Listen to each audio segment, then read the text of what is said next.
You're listening to PetLifeRadio.com. Is your pet stressed out? Does your pet need annual vaccines? Which pet is best for a child? Would you know if your dog was in pain? Pet Life Radio presents The Pet Doctor, where you'll learn everything about keeping your pet healthy and happy. From pet care, pet meds and grooming, to pet food, pet insurance, and dental care, this is the place to find out everything there is to know about pet wellness. Whether you have a dog, cat, reptile, or rabbit, you'll find answers for your pets straight from the vets, because it's your pet. Health matters. Please welcome your Pet Doctor host, veterinary media consultant and veterinarian, Dr. Bernadine Cruz. Ever-aspiring veterinary student and legions of pet lovers all over the world have read the adventures of the British veterinary surgeon James Alf Wight, also commonly known as Dr. James Herriot. Where the Yorkshire Dales had Dr. Herriot, the Avalon Peninsula of Newfoundland, Canada has Dr. Andrew Peacock. Dr. Peacock is a veterinarian who's had to do it all, from delivering calves in a blizzard, breakneck relocation efforts of caribou, dealing with bingo-playing polar bears, to trying to decipher the unique dialect of the locals. Dr. Peacock was extremely gracious and invited me into his home near Carbonear, Newfoundland, where he captivated me with tales from his upcoming book, Creatures of the Rock. Please have a seat in the waiting room. The doctor will be with you shortly, right after these messages.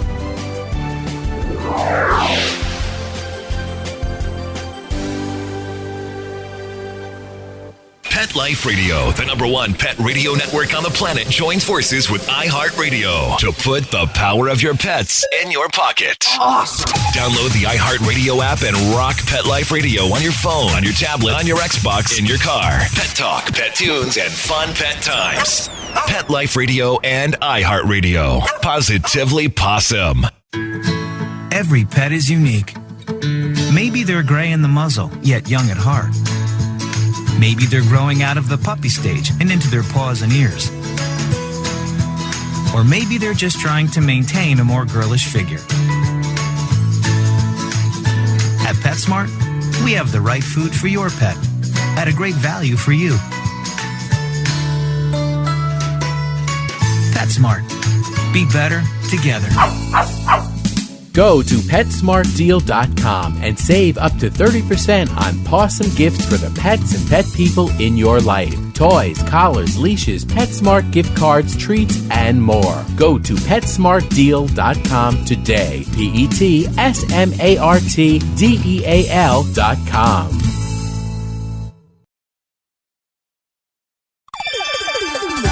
Let's talk pets on PetLifeRadio.com. Welcome back to the Pet Doctor on Pet Life Radio with Dr. Bernadine Cruz. The doctor is in and we'll see you now. This is Dr. Bernadine Cruz, and if you ever have the opportunity to go someplace that almost seems to be the ends of the world and is just amazing in its diversity and fabulous people, I would say go to Newfoundland, Canada. You don't know where it is? Go on your map, take a look at it.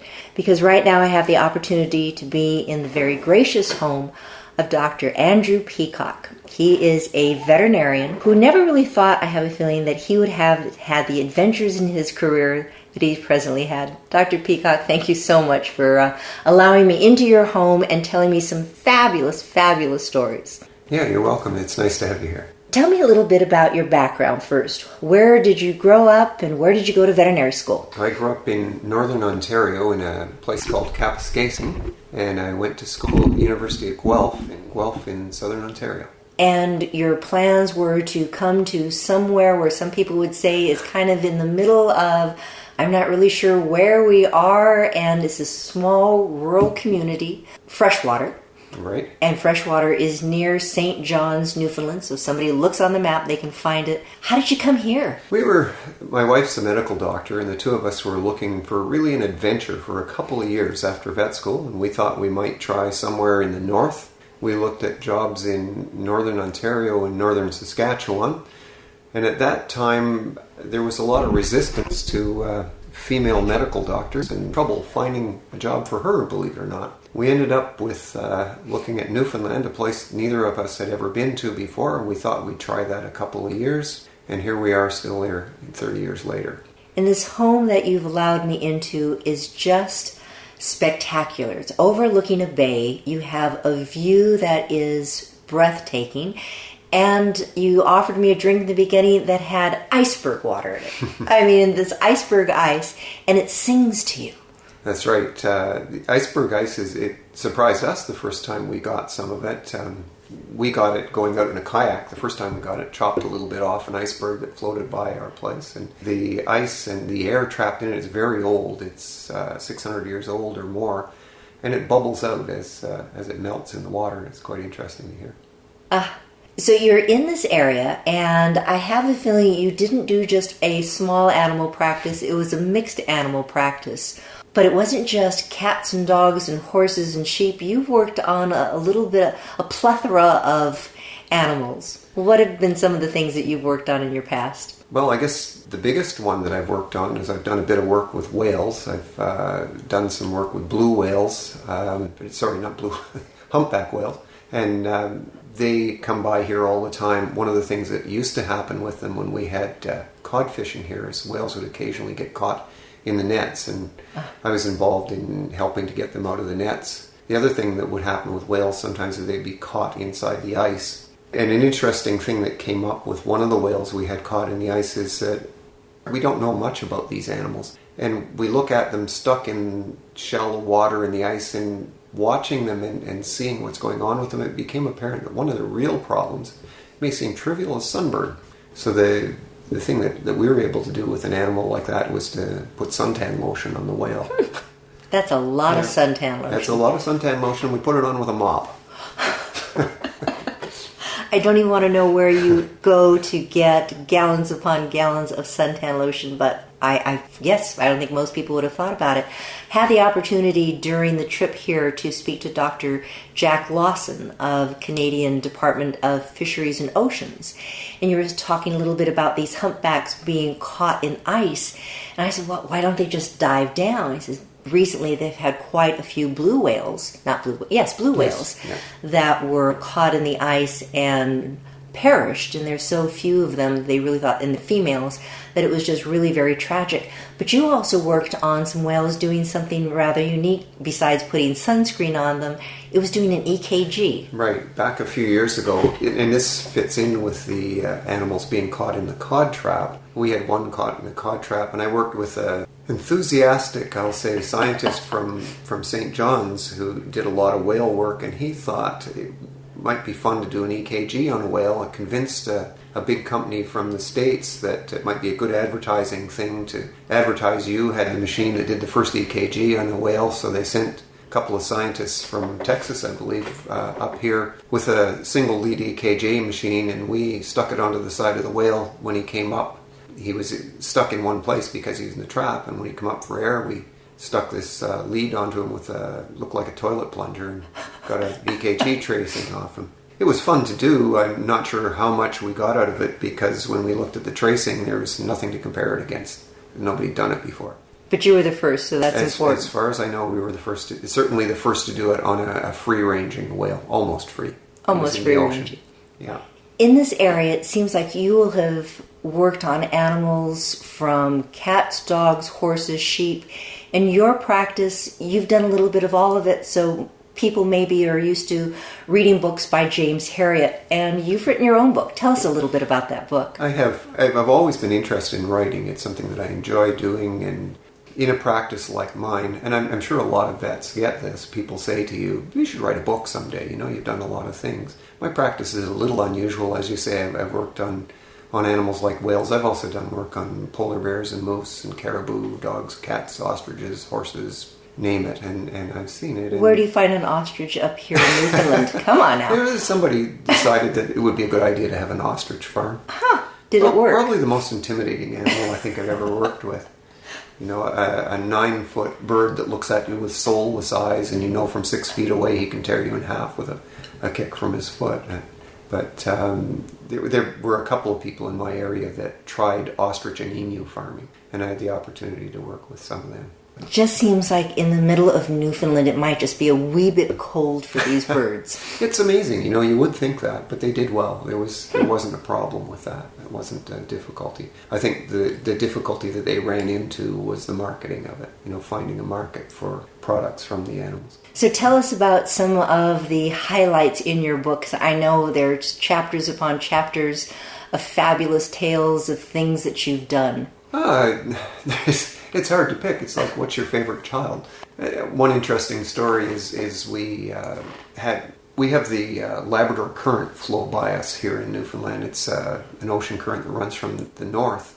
And icebergs come down from the north, and Bernadine had the chance to have a bit of ice, as you were saying before. And sometimes there's a bear will hitch a ride on these, and polar bears, of course. And we had one polar bear that came down and came ashore in my area and went wandering around through rural Newfoundland, and the first place that it found that looked warm and interesting was a bingo parlor. The bear went into the bingo parlor, and everyone screamed when the bear came in, so it ran out. It was as scared, I think, as the people were, and jumped through the living room window of the next door house. And those people came up with a shotgun and chased the bear out of there, and eventually we had wildlife people go and tranquilize the bear, and I was brought in to examine it. And we found out that the bear had broken off its canine teeth. And the next step was to try and find a dentist to do the fillings on the teeth. So we had a bit of an adventure with that bear. And that's keeping that bear sedated for probably a fair length of time in order to find the dentist, to convince the dentist that, oh, by the way, I need you to do a root canal on a polar bear. It's like, what have you been drinking here in Newfoundland? Was it called Screech? The anesthetics that we use in wild animals are quite amazing drugs. They're different than the ones that we use in domestic animals. And with this bear, we let him wake up between when we caught him and when we did any work on him. The thing that always amazes me with polar bears is they're held in traps that are basically culverts on wheels hauled behind trucks. And I know that these bears could claw their way through at any time they wanted to, but they seem to choose not to. An interesting thing with polar bears, when you have them in culvert traps, polar bears are one of the two animals in the world that people generally consider will preferentially hunt humans. The other one's the Bengal tiger. And when we have a polar bear in a culvert trap, we'll put a cloth over the edge. And the reason for that is we don't like them to see the people around, because they may think this is a good place to come back to get something to eat. Last night, my granddaughter, who's on this adventure with me, stayed in a small little bed and breakfast in Witless Bay, and it was called the Bear Cove Inn. And I thought it was really kind of cute because its image was actually two little polar bears going, well, polar bears aren't here in this part of Newfoundland, but I guess I'm totally wrong. So polar bears do come this far south. They don't live here. They're not here for any length of time, but they will come down on ice. And most years we will get, well, I would say every year, we get a few polar bears on the island that come. And generally what happens is the wildlife officials will tranquilize them, and then they'll fly them back up north where they're happier and we're happier.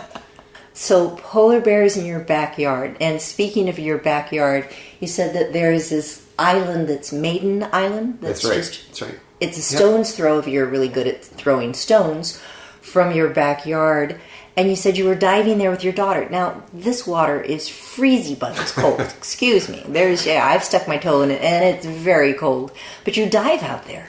Yeah, it's not for the faint of heart. You want lots of thick neoprene or a dry suit if you're going to be diving in this water. And what did you say you found out there off the island? Well, the interesting thing in that dive for us is we have an animal called a wolffish.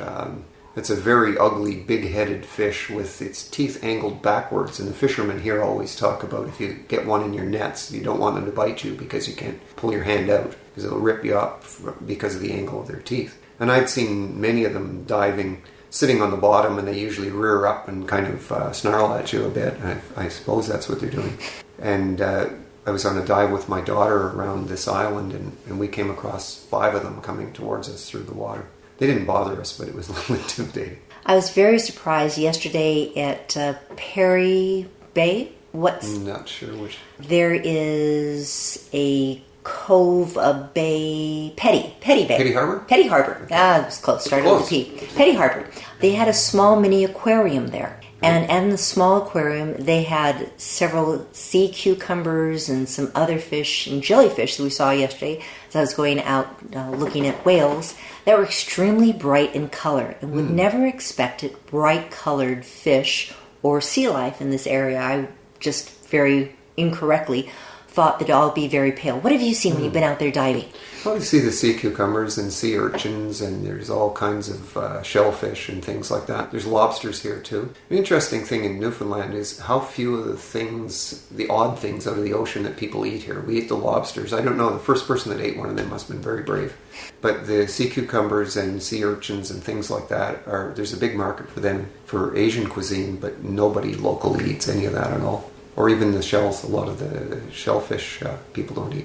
Some cultures definitely eat different things that we don't eat. Cultural differences. You're working here, Dr. Peacock. I'm sure that you found some of the local people have different ideas towards animals. What have you seen that might be a little bit unusual that maybe people in Ontario might not have thought of? There's a lot of things different with animals here. The first thing that I found out when I started practicing is the language is different. There's all kinds. I didn't know what an elder or the lights or parts of animals like that were. I'd never heard of them before. Lights elders? An elder is an udder, and the lights are the lungs. Oh, I thought that's eyes. Okay, there's had to learn a few of those terms. The other thing that happens here in my practice, a lot of I practice largely large animal, and a lot of the people with sheep and cattle would keep the animals on their property in a barn during the winter, and in the summer, depending on where you lived, how remote it was, they would either go to a community pasture,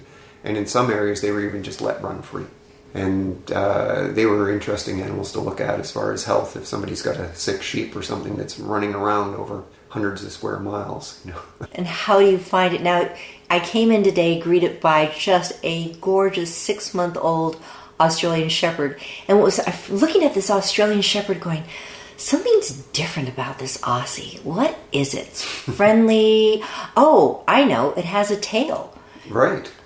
Yeah, an interesting thing in Newfoundland, we, for a long, long time, I believe since the mid-70s, it's been illegal to cut ears on dogs, to dock ears, and tail docking is also illegal in the province. Since the last 2 to 3 years, it's been illegal to dock a dog's tail. So we like to think we're progressive there. Well, very progressive. I know more and more communities are trying to get away from it. Being from Southern California, we can't declaw cats. Certain communities, it is totally illegal to do so. You've seen just a myriad of animals, great different experiences. What's probably one of the... You look back going, oh my goodness, how did I survive that one? Veterinarians will sometimes get themselves in rather sticky situations where maybe you shouldn't have survived that one. Sometimes you run into things that you don't think are a big deal at the time, and then when you look back on it later, you think, what was I thinking? I had a bull one time that I had to put an antiparasitical on his back. And he looked very quiet, and he was in a pen, and I thought, well, I'll just jump over the side and pour this along his back. And I jumped in with the bull, and when I got out, very helpfully, the farmer said to me, boy, you had a lot of nerve getting in with him. And I said, well, he was quiet. And he said, yeah, he killed somebody, 2 weeks ago. And he had been bought from another farm, and the reason they'd sold him is that he was tied somewhere, and he came forward and crushed a guy against the wall. So it didn't, at the time, didn't seem like a big deal, but it was, when you look at it after you hear the story, it's a little intimidating. So sometimes it's better not to know ahead of time what you're getting into. It's just like, Right. Won't be doing that one again. Right. Now, your wife you mentioned, and she's awesome, Ingrid, is an MD. So together, have you had to do any joint medical interventions? She's helped me from time to time. I can remember we had a horse one time with a hernia, and I used a fairly short-acting anesthetic on the horse, and I wasn't happy that I could do the surgery fast enough by myself. She came out with me on the call, and the two of us started from opposite ends of the wound and put it together. So she was a big help in that one.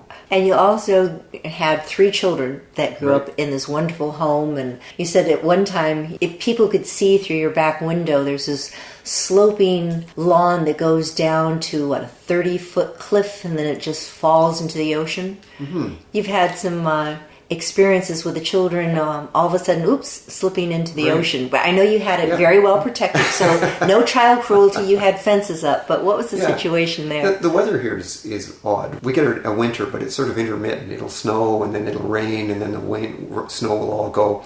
And then what happens sometimes here is it'll snow and it'll rain, and the rain will freeze on top of the snow. And we had one time like that, and as Bernadine said, our backyard slopes off to the ocean.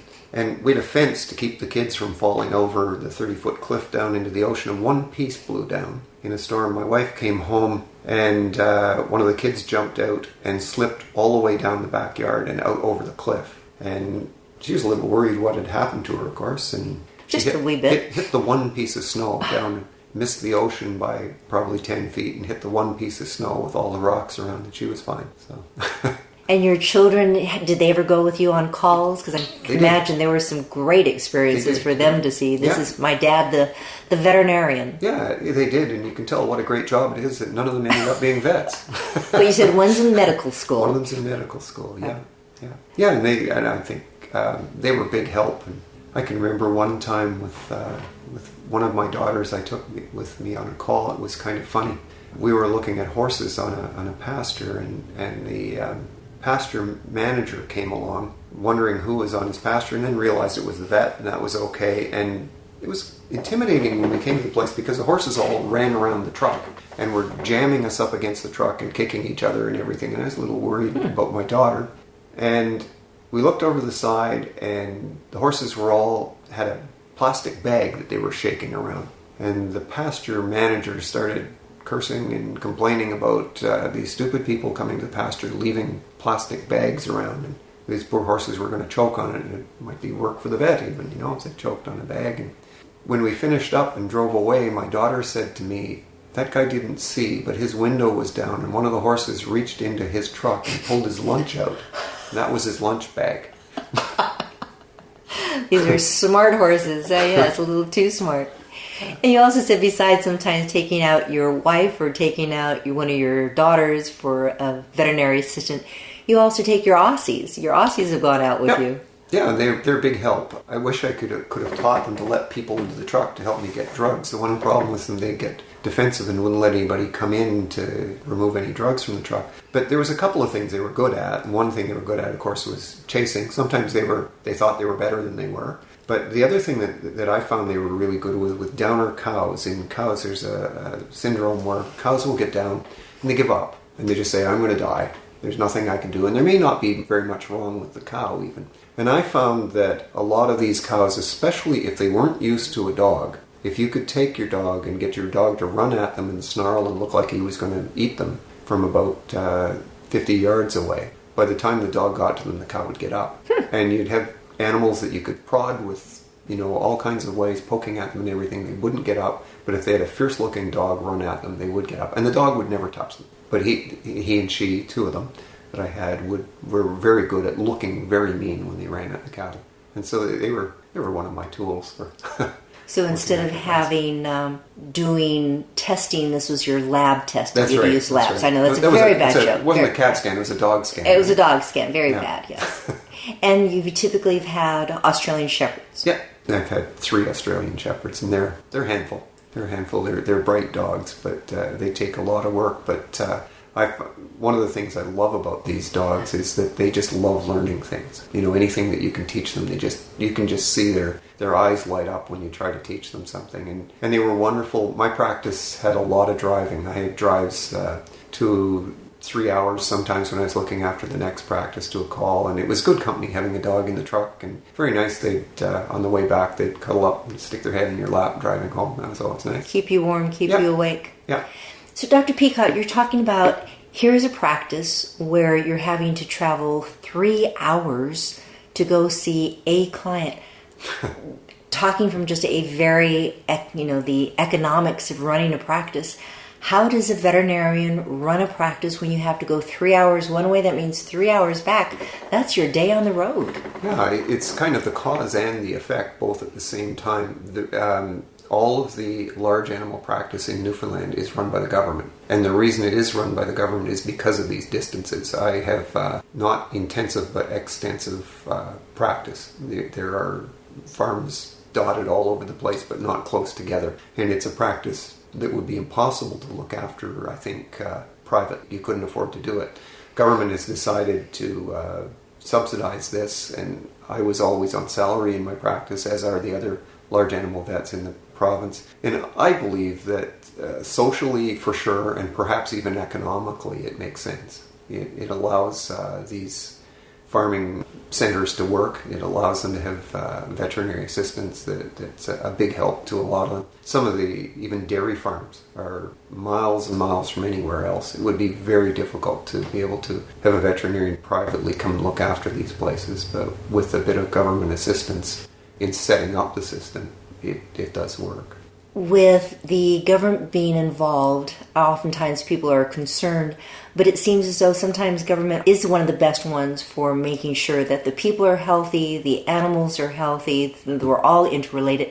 How have you seen your role as a veterinarian here in very rural Newfoundland kind of affecting people and animals? One of the things that it does, in some of these small communities, historically the animals were the center of these communities and really the reason why they were where they are. If there's no animals there, there's not as much reason for these people to not move into the city. You know, there's one big city on the island of Newfoundland, St. John's. And you could argue about, well, if there's no economic reason for these places to exist, maybe they shouldn't exist, but there's something sad about that kind of thinking, I think. You know, there's a real social value to it and cultural value to these places surviving. When I walked into your home, I was impressed with the fact that there's a warmth to it, there's history, there's music everywhere, and then your wife Ingrid was kind enough to show us that this was a older home that you very lovingly have restored and refurbished. Tell me a little bit about your background with the music and rebuilding this home, because that's just a whole part of people about being a veterinarian that oftentimes people don't appreciate. Well, I'll tell you about the music part first. I guess my approach to music is in some ways a little bit like my approach to veterinary medicine. I'm as far from a specialist as you can be. You know, I see large animals and small animals. I see wildlife. I do surgery. I think sometimes a big part of my job is being a psychiatrist for my clients. I really have done everything. And the expense of that is sometimes someone who is, for example, a dog surgeon is certainly better at dog surgery than I am. They're a specialist. And my approach to music has always been kind of like that. I always tell people I try to play as many instruments as poorly as possible. So the family is, everybody's always played, and we play all kinds of different things. And when the kids were small, we played as a band, and we've always enjoyed music. And I think it's important for all of us as veterinarians that there's more to your life than just looking after animals. And I really believe that helps in your vet medicine too. You know, that you're somehow a little bit more balanced if you live a life like that. When I was first interested in getting into veterinary medicine, I was told by a veterinary mentor, work hard, play hard, because otherwise life is just going to be way too boring and way too short. Yeah, it's certainly not boring, is it? No. And the work that you've done in this house, tell me a little bit about when you moved into this house. I think you said it was a bit on the mature side. Yeah. When we moved here, we were staying in a larger community. The village that we live in Freshwater has about 80 houses in it, little fishing village. And the first time we walked into the place, our breaths were just taken away with the beauty of this place. It's a wonderful place. And we found an old house that nobody had lived in for, I guess it would be 25 years at the time. And my wife, more than I, convinced the guy who owned it eventually. I think she just wore him down, convinced him to sell it to us. And we gradually, over the years, have built it up. And it's a place right on the ocean. When we first moved here, naively, we thought, we'll live on the ocean. And we didn't realize that everybody likes to live on the ocean.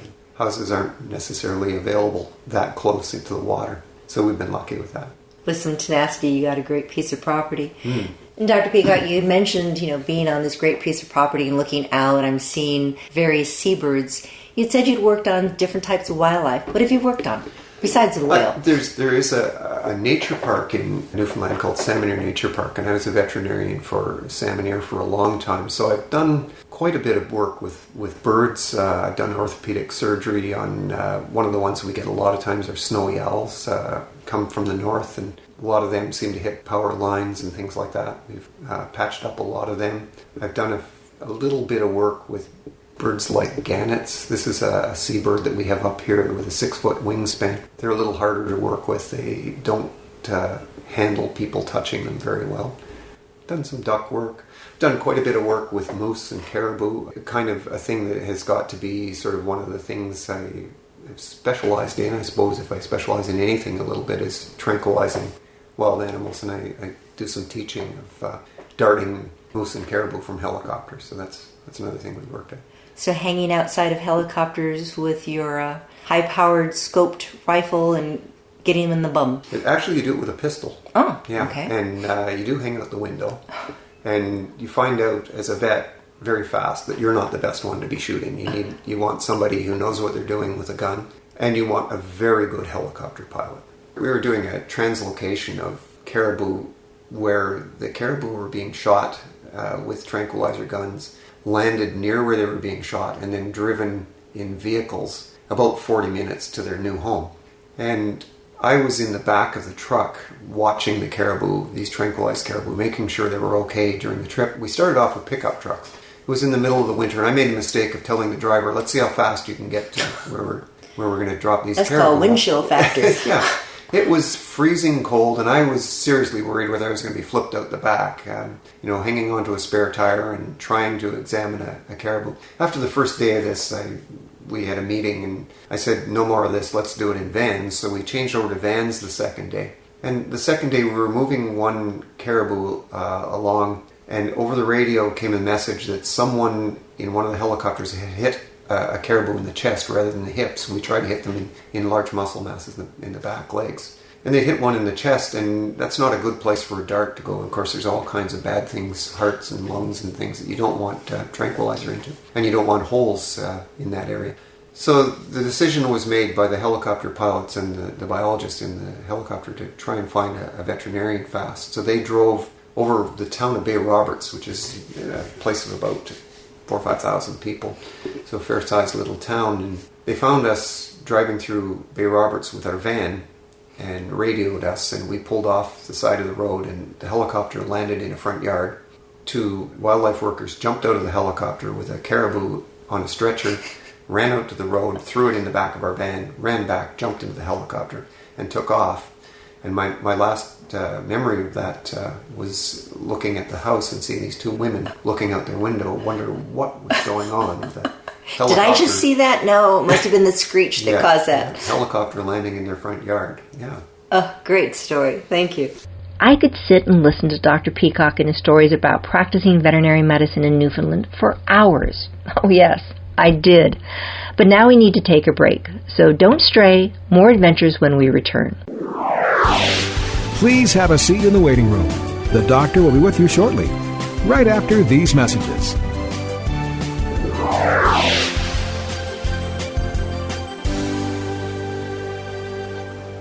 Hi, this is Tim Link, animal communicator and pet expert and host of Animal Rights on Pet Life Radio. Have you ever wanted to know what your pet is really thinking? Do you want to find out if they truly understand what you're trying to tell them? Ever wish you could build a better understanding and closer relationship with your pet? Well, now you can. Learning to communicate with animals is a 4-part on-demand workshop. In the workshop, you'll learn the essential techniques that are necessary to communicate with animals, including what is animal communication, breathing correctly to achieve the perfect state to communicate with your animals at a deeper level, using guided meditation exercises and method to communicate with animals, and how to send and receive information from your animals. So if you're wanting to learn how to communicate and connect with your animals at a deeper level, visit petliferadio.com/workshop and purchase and download Learning to Communicate with Animals. You'll be glad you did.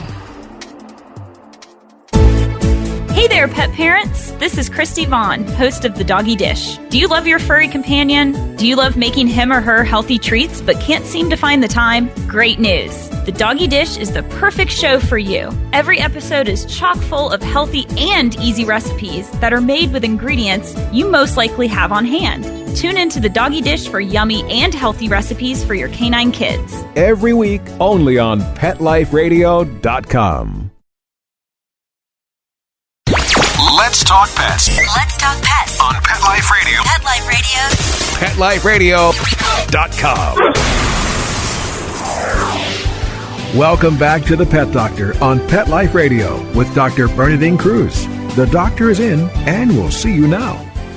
It's a little bit like when you see these people doing jumps in the Olympics on skis. You wonder, how do you ever learn that in the first place? When I first started working here, one of the wildlife biologists asked me, would you be interested in coming along on a trip? And I didn't think that was a very difficult question. Do you want to go along in a helicopter to look at caribou? And really what it came down to was just showing some interest, and then you gradually work your way along and find out after years of this, maybe you know something about it. And it's exciting work, and it's important that it's done for the right reasons. You know, there are reasons that you would want to, scientific reasons for analyzing movement of the animals and stuff like that. We sometimes put collars on them. There are a few times we've done things where there are areas in the province that are appropriate for caribou and there's none there, and we'd move some there. So we'd dart them and then move them to a new place. What I found interesting today is I learned that moose are not indigenous to this area. No, it's interesting. We have all kinds of moose, and there's people who believe we have too many moose, because there's a number of people die every year in Newfoundland from hitting moose in their cars. But the original, I got to be careful with the number because I'm not sure what it is, but the moose herd in Newfoundland comes from, I think it's 4 or 5 animals that were brought in a couple of 100 years ago, and that's it. And they all come from those original few moose. A little bit of inbreeding there. Well, I'm always amazed, when we talk about animals at risk and populations at risk, there's numbers that people talk about. When you get down to a certain number, a group won't survive because there's not broad enough genetics. And then you see something like this and you wonder, well, how do they do so well with such a narrow genetic base? I'm not sure how that works. But somehow the moose have survived. Yeah, they've done very well. Of all the animals that you've worked on over the years, is there one that really stands out in your mind, like the most memorable case that you've had? No. Is that a good answer? Okay.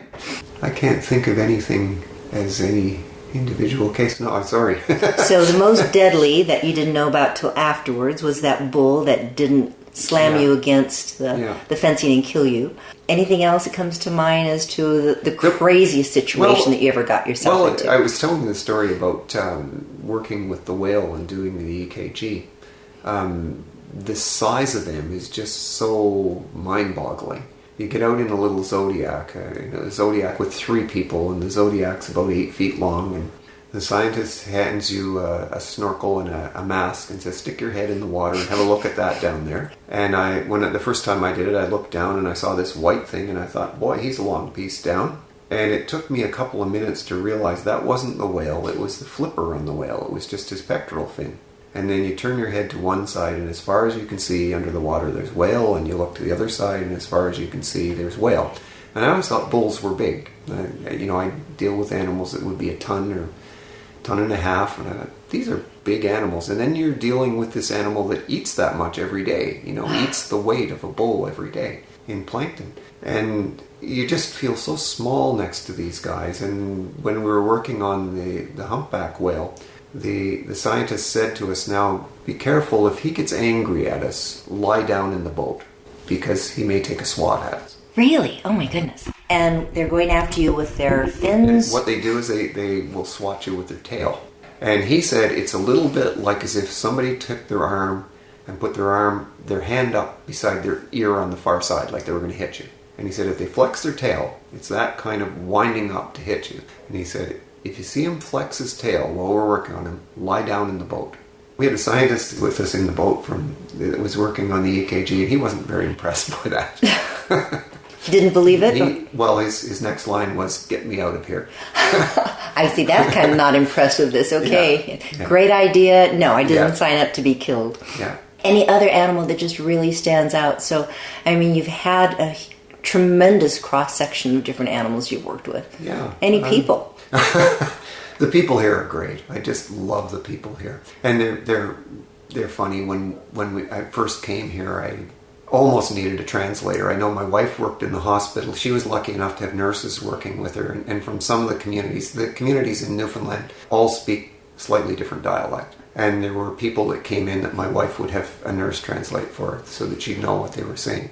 And it's interesting. There's a real Irish lilt to a lot of the accents in Newfoundland. And after I was here for quite a few years, one of my proudest moments, I have to say, was I had a friend who was a Newfoundlander who I took to one of the remote areas in my practice. And a local guy with a very thick accent was telling me about his horse. And my friend, who was another part of the province, when we got back in the truck, said, I didn't understand a word that guy said. And I thought, I've arrived. I understand Newfoundlanders better than some Newfoundlanders. But I was saying about the Irish influence of it. We went for a visit one time. My wife and I took a holiday in Ireland, and we were in a little village in rural Ireland talking to a farmer. And after talking for a while, he said, where are you from? And we told him we're from Canada. And he said, and you understand everything I say, do you? I said, you sound just like the guys at home. You're no different at all. And he said that tourists from North America generally couldn't understand. So it was interesting. I think I read someplace that St. John's is closer to Dublin than it is to Toronto. That's probably true. And seeing the influence as I was going up and down the streets in St. John's, the Irish music and the Irish pubs, and there's lots of Newcastle beer everywhere. So there's a place in my practice called the Cape Shore that's very Irish, and it's a wonderful place. I love it down there. And there are stories of television crews coming from Ireland to do stories about traditions in the Cape Shore that have been lost in Ireland. They have very old ideas there that they don't do anymore in Ireland. One of the things in the Cape Shore, when I go into people's houses, when I used to go on calls, I go into people's houses, they were very concerned that if you went into the house, you came out the same door you went in. It was considered very bad luck to go out a different door than you came into the house. Fascinating. And the other thing that I haven't been lucky enough to been to any of them, but some of my friends that I've worked with have been to wakes, Irish wakes, and they're pretty wild affairs. Put the coffin out on a table in the kitchen and dance around with one glass of beer on the coffin. And that's a fine place for a coffin until it gets too crowded. Then you take the table out and lean the coffin up against the wall. And screech. What is screech? Screech is originally, the idea of screech is it was rum. There was a market where rum came back from Jamaica in return for dried fish. Cod would be dried and shipped down to Jamaica, and rum would come back. In the same casks? It could be. Oh. No, I don't think so. Oh, okay, good. That would have been too disgusting. But when the rum was used up, the barrels were available for anybody that wanted to use them, and you put water in the barrels and swish it around inside, and what was left is screech. Yum. So that's high quality stuff, that is.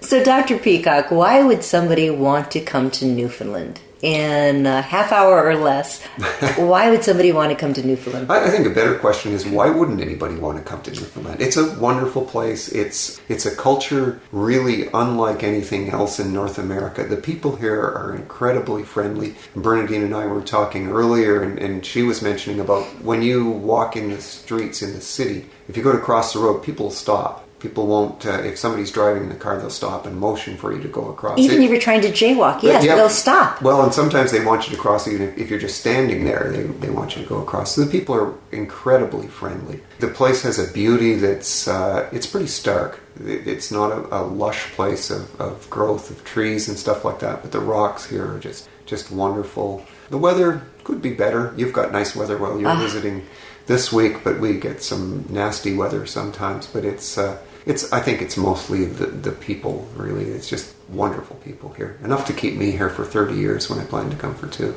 Well, Dr. Peacock, thank you so much. It was a great interview. I love it. And the name of your book, so people can pick it up? Creatures of the Rock. It's coming out November the 18th this year, and I hope you like it if you do pick it up. It's been fabulous talking to you. Thank you so much. Again, this is Dr. Bernadine Cruz with The Pet Doctor. You've been listening to Pet Life Radio. Please tune in again next week. We'll have more information on how to make you the best possible pet owner. Thanks for listening. Pets can be a wonderful addition to your life because they're a member of the family. Keeping them healthy and happy is important. Pet Life Radio presents The Pet Doctor with veterinary media consultant and veterinarian Dr. Bernadine Cruz. Whether you have a dog, cat, reptile, or rabbit, you'll find answers for your pets straight from the vets. The Pet Doctor, on demand every week, only on PetLifeRadio.com.